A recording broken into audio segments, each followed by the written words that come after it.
Place au grand débat. On s'arrête ce soir sur ces états généraux de la justice annoncés durant le week-end qui devraient se tenir dès la rentrée. L'idée est de mettre autour d'une même table tous les acteurs de la justice, mais aussi les personnels pénitentiaires, les forces de sécurité intérieure, les citoyens. Un nouveau rendez-vous de dialogue qui pose quand même quelques questions. En fin de quinquennat, est-ce que c'est bien le bon moment? Est-ce que cela doit encore déboucher sur une nouvelle loi? La justice a-t-elle besoin de dialogue ou surtout de moyens? Voilà toutes les questions qu'on va se poser avec nos invités dans un instant. D'abord le contexte avec Marion Delpech. C'était le 19 mai dernier. Devant l'Assemblée nationale, les syndicats de policiers dénonçaient la lenteur et le laxisme de la justice française, soutenus par le ministre de l'Intérieur. Une partie de la classe politique, en particulier à droite et à l'extrême droite, s'est emparée du sujet. Resté en retrait de la controverse, Emmanuel Macron a annoncé samedi des états généraux de la justice à la rentrée. Ils se dérouleront sur plusieurs semaines. Tous les acteurs de la justice y seront conviés, ainsi que le personnel pénitentiaire, les forces de sécurité intérieure et les citoyens.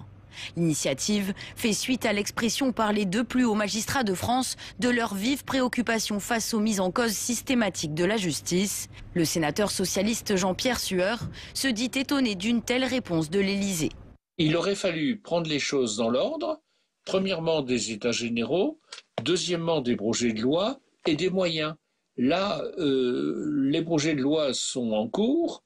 Les moyens sont ce qu'ils sont et notoirement insuffisants, mais faire des états généraux comme ça juste avant la fin du quinquennat, ça donne le sentiment d'une opération de rattrapage, d'un coup de com' qui sera stérile, inopérant en tout cas dans l'immédiat. Le président souhaite également que le garde des Sceaux rende compte chaque année au Parlement de la politique pénale du gouvernement, une disposition déjà prévue dans les textes, comme le précise la sénatrice Les Républicains Muriel Jourda. Ça n'est pas une nouveauté, même si le garde des Sceaux ne le fait pas nécessairement spontanément. Alors il vient lorsque la commission des lois lui demande de venir, mais je n'ai pas souvenir que nous ayons une venue régulière du garde des Sceaux en ce sens, malgré les textes. C'est important, effectivement, que la politique pénale ait un sens et que nous ne la modifions pas par petites touches. Selon une étude Harris Interactive sur le baromètre de confiance des Français dans les institutions, moins d'un Français sur deux déclare avoir confiance en la justice. Et avec nous pour le grand débat d'ALPL ce soir, Emmanuel Masson, bienvenue. Vous êtes porte-parole du ministère de la Justice. William Tay, bienvenue. Vous êtes président du think tank Le Millénaire. Avec nous également à distance, Jérôme Gavaudan, bienvenue. Vous êtes président du Conseil national des barreaux. Et Katia Dubreuil est avec nous également. Vous êtes présidente du syndicat de la magistrature. Katia Dubreuil, je voudrais commencer avec vous. On a déjà évoqué avec vous dans cette même émission la question de la défiance à l'égard de la justice. Il y a eu beaucoup de sujets ces dernières semaines. Est-ce que ces états généraux sont finalement une bonne occasion pour la justice, peut-être de remettre les compteurs à zéro et de communiquer avec les citoyens ou les policiers?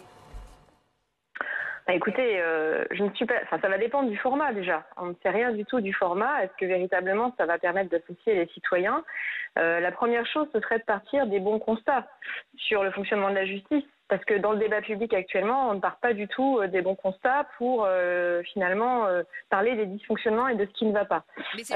On parle de faits divers, on parle d'un certain nombre d'affaires particulières, mais le problème que je vois, c'est comme le disait d'ailleurs un des intervenants dans votre reportage, c'est qu'on prend les choses à l'envers. On n'est pas écouté depuis 4 ans par ce gouvernement, par l'exécutif. Il y a eu une première réforme de la justice votée en 2019, il y en a une deuxième qui est en cours d'adoption. Le dialogue est totalement rompu avec le ministère de la Justice et avec notre ministre depuis un certain nombre de mois et c'était pas beaucoup mieux précédemment puisque tous les professionnels de justice, avocats, magistrats, fonctionnaires de greffe s'étaient opposés à la réforme de 2019 qui éloignait encore le justiciable des tribunaux par des mesures qui ne permettaient plus aussi facilement de saisir un juge quand ils avaient besoin de le saisir. Nous, ce que nous dénonçons justement, c'est qu'on nous éloigne des citoyens et c'est ce qui est fait dans les réformes et puis ensuite on vient dire tiens, on va faire un grand débat pour pouvoir voir comment on pourrait rapprocher les citoyens de leur justice. Donc tout ça marche un peu à l'envers et on n'est pas particulièrement convaincu qu'à quelques mois de la fin d'une mandature, ça puisse déboucher sur quelque chose d'intéressant, mais il reste à voir comment ça va être organisé. Et on va prendre les choses par ordre, et vous avez raison, on parlera du timing dans un instant. D'abord sur le fond, Jérôme Gavaudan, c'est un rendez-vous qui part sur de mauvaises bases, comme nous le dit Katia Dubreuil, ou au contraire une occasion de dialogue absolument nécessaire? Moi j'entends que Madame Katia Dubreuil dit un non, mais Et quant à nous, le Conseil national des barreaux que je préside, il nous dit un oui, mais. Vendredi, nous avions une assemblée générale à laquelle a participé comme invité relativement exceptionnel, et c'était un moment en fait historique, la première présidente de la Cour de cassation, qui est certes première présidente de la Cour de cassation, mais qui préside aussi, pas seule, mais qui préside aussi le Conseil supérieur de la magistrature. Et nous avons voulu montrer que, quelles que soient les difficultés que nous pouvons parfois rencontrer avec les magistrats, les avocats étaient debout lorsqu'il fallait défendre l'indépendance de la magistrature. Donc sur le fond, le constat est le même que ce que font les magistrats et les syndicats de magistrats. Après, je pense qu'il était nécessaire qu'un signal soit donné. Quelque part, oui, on constate effectivement les limites de la loi de confiance sur la justice, puisque alors même qu'elle n'est pas encore votée par le Sénat, le président de la République lance des États généraux. Alors là aussi, on va sans doute parler du format, mais nous faisons un crédit en disant la justice est en crise, les magistrats étaient malmenés, ils ne savent pas toujours le dire avec puissance, et quelles que soient les difficultés qu'on peut rencontrer dans nos tribunaux, dans les relations qu'on a, nous considérons que ce sont d'abord des manques de moyens, c'est le même constat que nous faisons, c'est ce qui fait naître les difficultés, et donc nous voulions montrer que ce constat-là mérite d'être fait. Après, effectivement, la critique, on la comprend, 1 an des présidentielles, quel va être le format? Ce que nous voulons, c'est effectivement savoir aussi comment le président de la République et le ministre de la Justice vont être en relation, par exemple, avec les syndicats de magistrats ou tout simplement les institutions et les corps intermédiaires.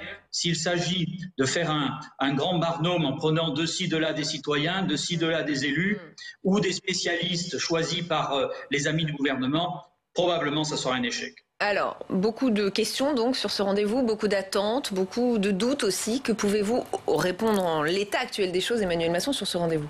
Alors, écoutez, déjà, je pense qu'il faut, j'entends ce que le syndicat de la magistrature indique, mais il faut quand même rappeler que ces états généraux de la justice, ils sont annoncés alors que le président de la République, il a rencontré la première présidente de la Cour de cassation, le procureur général près de la Cour de cassation, en leur qualité de président du Conseil supérieur de la magistrature qui, au regard de la Constitution, assiste le président de la République dans son rôle de garant de l'indépendance de la justice. C'est une initiative et c'est une proposition de ces chefs de cour de la Cour de cassation par rapport à un constat qui, je crois, est celui que tout le monde partage, d'une certaine défiance à l'égard de l'institution judiciaire. Ils vont même plus loin que ça, j'ai leur mot, un constat d'une justice en désespérance, en perte de sens, d'un système à bout de souffle. Tout à fait, c'est le constat qu'ils font. Et j'entendais tout à l'heure Katia Dubreuil dire on ne parle pas des bons constats. Mais justement, je crois que c'est l'occasion qui est donnée de dresser un constat et peut-être d'arriver à un certain consensus qui n'existe pas aujourd'hui sur la justice, les difficultés qu'elle rencontre, les causes de ces difficultés. Le débat sur le laxisme en est un parfait exemple d'une absence de consensus sur les difficultés de l'institution judiciaire. Quant au format, il a été indiqué que ces états généraux débuteraient à l'automne, en septembre-octobre, avec une vraie volonté d'une démarche transpartisane et d'une démarche qui associe effectivement tant les professionnels de la justice, greffiers, magistrats, surveillants, membres de l'administration pénitentiaire, de la protection judiciaire de la jeunesse, les avocats, les notaires, mais aussi, bien entendu, des élus, des citoyens, puisqu'il paraît indispensable dans ce climat actuel et dans ce climat de défiance tel qu'il est présenté, d'associer toutes ces parties prenantes à la réflexion plus générale sur la justice. William Tay. Vous avez tout à fait raison. Ce qu'il faut, c'est porter un constat juste pour apporter des bonnes solutions. Et pour ça, Emmanuel Macron convoque des états généraux. Bon, j'entends les critiques, mais c'est toujours bien, je pense, d'associer des acteurs pour pouvoir mener une réforme. Alors, quel est le constat que nous, on pose, nous ? On pense qu'il y a un problème sur le délai des jugements. Les délais de jugement sont rendus de façon beaucoup trop longue. Et donc, du coup, les Français ne sont pas en capacité, que ce soit au civil ou au pénal, d'avoir un jugement qui soit rapide. Pour ça, il y a un premier problème, c'est la question des moyens. On sait aujourd'hui que la France dépense moins par habitant que les autres pays comme l'Allemagne. On dépense à peu près 70 € par habitant, alors que l'Allemagne on dépense 140, donc notre justice est insuffisamment dotée. Ensuite, nous, on voit une autre question, c'est la question de la proportionnalité des peines. En fait, on pense aujourd'hui, et on voit dans le climat qu'on voit sécuritaire, que les peines ne sont pas corrélées à la question des crimes et des délits qui sont commis. On pense que les peines doivent être beaucoup plus fortes, plus rapides et beaucoup plus fermes. Et enfin, on pense qu'il y a une quatrième question à poser, c'est la question du monopole du recrutement de l'ENM dans les magistrats. Chloé Morin a posé la question de la technocratie administrative et donc Emmanuel Macron a porté en cause la remise en cause du monopole de l'ENA dans le recrutement des hauts fonctionnaires. Je pense qu'il faut avoir un débat sur le recrutement et la formation des magistrats par l'ENM. Voilà des propositions de questions pour ces futurs états généraux. Une autre question que posent ces états généraux, c'est donc le timing, le calendrier. Vous l'avez un petit peu évoqué, Katia Dubreuil, et on va y revenir un petit peu plus longuement. Des états généraux de la justice, enfin, mais trop tard, nous dit le magistrat honoraire Philippe Bilger. Sur le calendrier, écoutez ce qu'en pense Solange Vieillard-Valézy, bâtonnière au barreau de Saint-Étienne. Elle était au micro ce matin de nos confrères de France Bleu Saint-Étienne-Loire.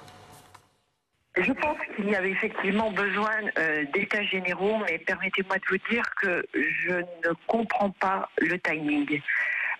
Décider d'une telle mesure en fin de mandat me laisse assez perplexe. Je pense effectivement qu'il faut réformer la justice, mais la réforme de la justice, c'est un sujet de grande ampleur.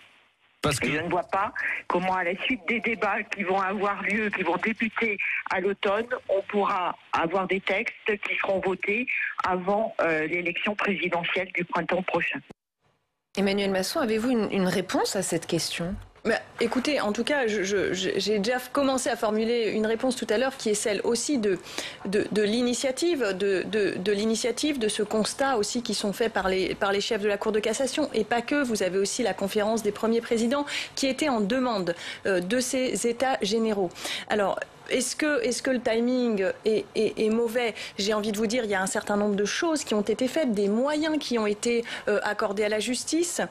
Récemment, vous avez des emplois la justice a été dotée dans un temps de 6 mois de 10% d'augmentation des effectifs des services judiciaires. D'accord, mais sur quoi vont pouvoir déboucher ces états généraux très concrètement avant la fin d'un quinquennat?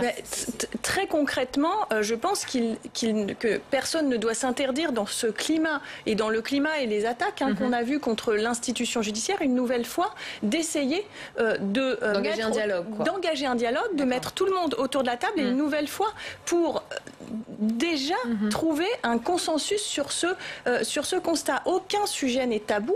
La question des moyens n'est pas une question tabou, c'est-à-dire que lors de ces états généraux, bien sûr que la question des missions, de ce qu'on attend de cette justice, de comment elle communique, des moyens qui lui sont nécessaires pour travailler, bien sûr que tout ça sera dans le débat de ces états généraux. Katia Dubreuil, est-ce que ce rendez-vous doit absolument avoir une utilité, un débouché concret? Est-ce qu'en lui-même, il n'est pas tout simplement utile juste pour renouer le dialogue? Écoutez, je pense qu'en fait, la problématique, c'est qu'on ne part pas justement des mêmes constats.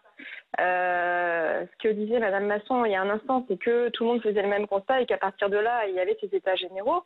En réalité, c'est pas tout à fait moi ce que je lis dans la réponse qui nous est faite par le président de la République et dans l'annonce qui est faite. On a effectivement les deux présidents des formations du Conseil supérieur de la magistrature qui ont écrit au président pour dénoncer les mises en cause sans précédent de l'institution judiciaire, pas pour dire il y a un problème de défiance. Alors, il y a peut-être une défiance, mais qu'est-ce que c'est cette défiance quand on y regarde bien? Quand on y regarde bien, on a un certain nombre de responsables politiques, y compris, à mon sens, au sein du gouvernement, qui décrédibilisent la justice en acceptant de prendre pour argent comptant un certain nombre de dénonciations qui ne reposent sur rien, notamment en matière de laxisme, en matière de réponse pénale, en matière d'aménagement des peines, de sens de la peine, etc. Et ça, effectivement, ça entretient peut-être une défiance vis-à-vis de la justice des citoyens. Mais ce sont les responsables politiques, ceux qui sont en responsabilité ou ceux qui aspirent à le devenir, puisque nous sommes d'ores et déjà en campagne électorale, qui jettent l'opprobre sur la justice. Et maintenant, on dit, tiens, il faut faire des états généraux pour restaurer la confiance. c'est un petit peu le pompier pyromane, si vous voulez. Donc je crois qu'on ne part pas des mêmes constats. Et ce qu'on attendait du président de la République dans ces circonstances et dans ce contexte, et après certains dérapages quand même au sein du gouvernement, où on a un ministre de l'Intérieur qui va à une manifestation de syndicats de police qui expliquent que leur problème c'est la justice et son laxisme, qui font des espèces de mise en scène assez déplorables, je dois le dire, c'est qu'ils disent on avait passé la ligne rouge et la manière dont la justice est mise en cause de façon totalement déconnectée de la réalité de son fonctionnement, c'est quelque chose qui ne peut pas avoir lieu dans un état de droit. Et ça n'a pas été dit par le président de la République. Et donc, les états généraux, finalement, c'est donner un peu le sentiment qu'on écoute la justice, tout en ne se départissant pas quand même d'une ligne, puisque dans le communiqué du président de la République, on ne parle que finalement des atteintes de nos concitoyens vis-à-vis de la sécurité. La justice, c'est autre chose. La justice, c'est aussi le civil, l'activité civile, et c'est ça qui fait que les gens rentrent dans leurs droits, parce qu'ils peuvent saisir un juge en matière civile pour trancher les litiges dans un délai raisonnable. Et de tout cela, le président de la République ne nous parle pas. Donc moi, je pense qu'on ne part pas du bon constat. Et qu'à partir de là, c'est un peu de la poudre aux yeux. Et je crains qu'effectivement, ça n'aille pas dans le bon sens au final. Et comme on va laisser les autres répondre, si vous voulez bien. Katia Dubreuil, pardon, je fais un peu circuler la parole. Jérôme Gavaudan, vous le voyez exactement de la même manière. Vous dites qu'en gros, cette organisation d'états généraux maintenant, c'est un peu pour rattraper des propos malheureux du côté de l'exécutif ? C'est sans doute ça, c'est sans doute cela. Mais si on est en capacité, si de ces états généraux sortent la réaffirmation d'un certain nombre de principes de base dont nous n'aurions jamais dû nous séparer ou nous éloigner. L'indépendance de la justice et des magistrats, les droits de la défense. Les droits de la défense, le secret professionnel de l'avocat et la protection, effectivement, de chaque citoyen par rapport à la machine judiciaire. Si on considère qu'on doit s'occuper aussi des citoyens et des justiciables, comme l'a dit Katia Dubreuil, en matière civile, si on réaffirme que nous devons avoir une magistrature de qualité, sans l'accuser d'un entre-soi particulier ou d'une mauvaise sélection, tout ça sera efficace. Si on s'abstient, notamment si les politiques s'abstiennent de violer les principes de séparation des pouvoirs, en estimant que la police pourrait, d'une manière ou d'une autre, s'ingérer dans le fonctionnement de la justice. Si dans un discours responsable, les uns et les autres considèrent que les peines sont suffisamment fortes et graves dans notre pays et qu'elles sont appliquées avec sévérité et non pas laxisme, qui est un procès, un mauvais procès et en fait un procès d'intention. Si ces états généraux servent à tout ça, alors ils seront utiles. Ils seront utiles peut-être à refonder l'idée que les Français doivent se faire de la justice et non pas laisser la justice à l'opprobre général. Si ces états généraux, c'est défendre la justice, peut-être ils pourront avoir une utilité. Et moi qui suis optimiste, peut-être un peu plus que Katia Dubreuil, je me dis que si nous allons dans cette direction, et c'est dans ces conditions que la profession d'avocat, qui n'est pas dupe, qui n'est pas naïve, et qui voit très bien les difficultés que cela peut engendrer, dans ces conditions-là, peut-être il en sortira quelque chose. William Tay. Alors sur la question politique, effectivement, il y a des probabilités même très fortes que le président de la République ait convoqué ces états généraux pour en fait faire une sorte de pendant du Beauvau de la sécurité pour soutenir Dupond-Moretti dans son conflit implicite face à Gérald Darmanin, donc pour équilibrer en montrant qu'il fait du en même temps, il soutient à la fois la justice et il soutient à la fois la police, donc c'est un peu une manœuvre politique. Sur le plan technique, Madame Dubreuil a parlé de questions d'attaque contre l'institution judiciaire, mais si actuellement il y a des critiques contre l'institution judiciaire, c'est qu'il y a un fondement, c'est que de plus en plus de citoyens et de Français, quand ils regardent la médiatisation de certains procès, ne comprennent pas ou sont dans une certaine incompréhension entre les peines prononcées et les crimes qui ont été effectués. On pense notamment au procès portant sur les policiers qui ont été brûlés à Viry-Châtillon. De plus en plus de Français remettent en cause une partie des décisions des magistrats, la trouvent beaucoup trop politisée. Madame Dubreuil disait qu'il y avait une question d'attaque contre l'institution judiciaire faite par les hommes politiques, mais ça a été fait aussi par les magistrats, les syndicats représentant les magistrats. Je suis désolé, quand il y a un syndicat de la magistrature qui fait un mur des cons contre des hommes politiques ou des femmes politiques en disant que ceux-là ce sont des cons et ils portent l'opprobre, non, je suis désolé. Donc la vérité, c'est qu'il y a eu peut-être des erreurs des deux côtés, mais en tout cas, je pense que les États généraux doivent tout remettre à plat. Il faut y aller véritablement sans tabou pour se poser les bons constats, pour apporter les bonnes solutions. Et je pense que deux solutions peuvent être portées à la fois sur la question du monopole de l'ENM et également sur la question de la politisation de la justice. Et peut-être qu'il qu'il faudrait remettre en cause, implicitement ou directement, la question de la possibilité pour des magistrats de pouvoir se syndiquer, alors que ceux-là n'ont pas de légitimité, hormis du fait de leur nomination, ils ne sont pas élus, donc ils ne sont pas détenteurs de la souveraineté nationale. Autre question qui se pose ici, en particulier au Sénat et le Parlement, dans tout cela. Je rappelle effectivement qu'un projet de loi pour la confiance dans l'institution judiciaire vient d'être adopté à l'Assemblée nationale, que le texte doit effectivement arriver au Sénat en septembre. Alors ces états généraux sont-ils une façon d'enjamber les élus? A priori non, puisque le chef de l'État a aussi fait savoir qu'il souhaitait que le garde des Sceaux rende compte chaque année au Parlement de la politique pénale du gouvernement. Alors ça semble être une annonce, mais en fait c'est inscrit dans les textes depuis la loi de juillet, la loi Taubira du 25 juillet 2013, mais a priori cela n'avait jamais été mis en œuvre. Alors vous allez nous en parler dans un instant, Emmanuel Masson. On va juste réécouter une archive, elle a été retrouvée par nos équipes, Alexandre Thomas et Alice Bardot, qui ont retrouvé cette archive au Sénat. Écoutez. C'est bien au titre de l'article 20 de la Constitution qui rend l'exécutif responsable des politiques publiques, donc de la conduite des politiques de la nation. C'est bien en nous appuyant sur cet article 20 de la Constitution, et référence y est faite très clairement, que nous indiquons dans cette circulaire générale de politique pénale et bien entendu dans cet article 30 du Code de procédure pénale, la responsabilité de l'exécutif, donc du garde des Sceaux, sur la politique pénale, sur l'ensemble du territoire. Emmanuel Masson, comme beaucoup de téléspectateurs, j'ai appris qu'effectivement, a priori, l'exécutif était censé venir répondre de sa politique pénale devant les parlementaires et ça n'avait pas été fait. Est-ce qu'on, potentiellement, on en arrive là aussi aujourd'hui parce que ce genre de mission n'a pas été rempli ? Écoutez, en tout cas, effectivement, c'est prévu par la loi, ça n'a jamais été fait et je pense que c'est important et je rebondis sur ce que Katia Dubreuil a dit tout à l'heure. Les États généraux de la justice ne se limiteront pas à la justice pénale, mais je pense que cette annonce-là, elle est aussi importante dans cette volonté de transparence. Vous parliez du projet de loi du ministre avec cette ambition de justice filmée, de pouvoir donner à voir la justice comme elle est rendue dans toute sa complexité.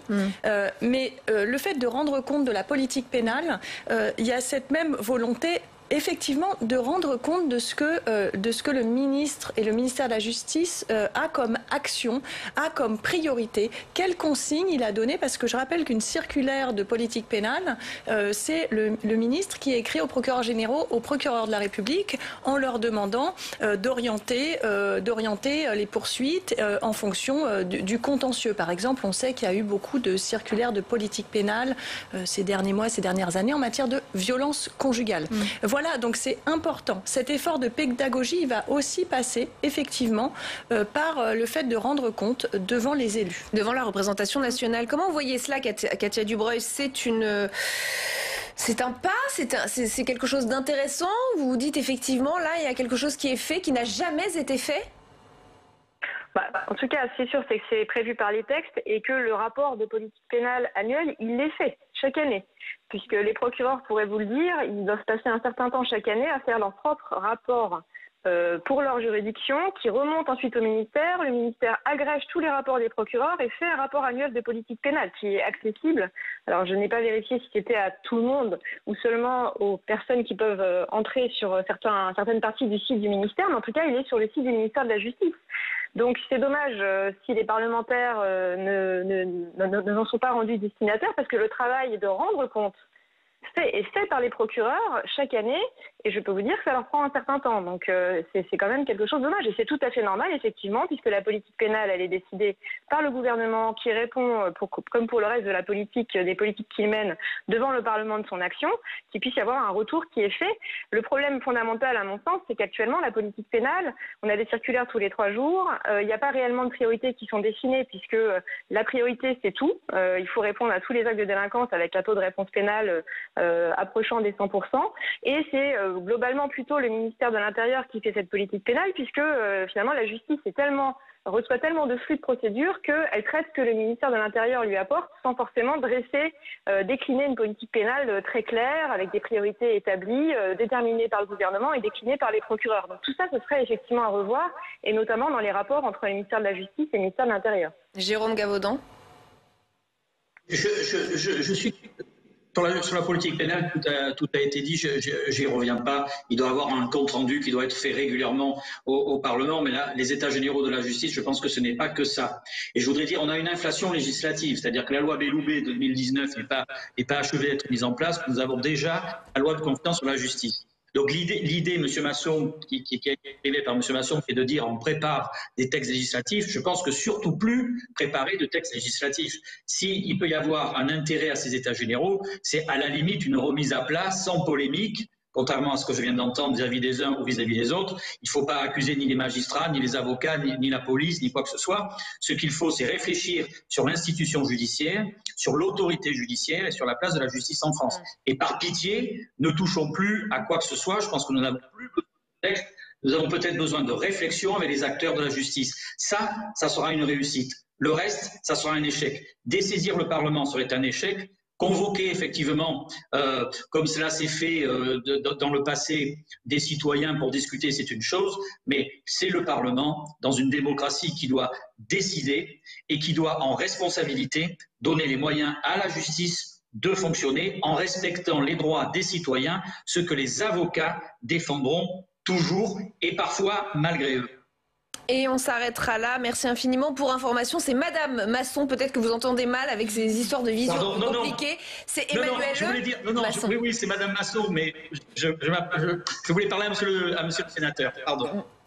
D'accord. Merci en tout cas. Merci à tous les 4 d'avoir participé au grand débat d'ALPL. C'est la fin de cette émission. On se retrouve demain à 18h et à 22h30. Dans un instant, audition publique. L'invité ce soir, Cédric O, secrétaire d'État chargé de la transition numérique et des communications électroniques. Demain, 7h30, vous retrouvez Bonjour chez vous. Oriane Mancini recevra notamment Audrey Pulvar, candidate du Parti socialiste aux élections régionales en Ile-de-France. Excellente soirée.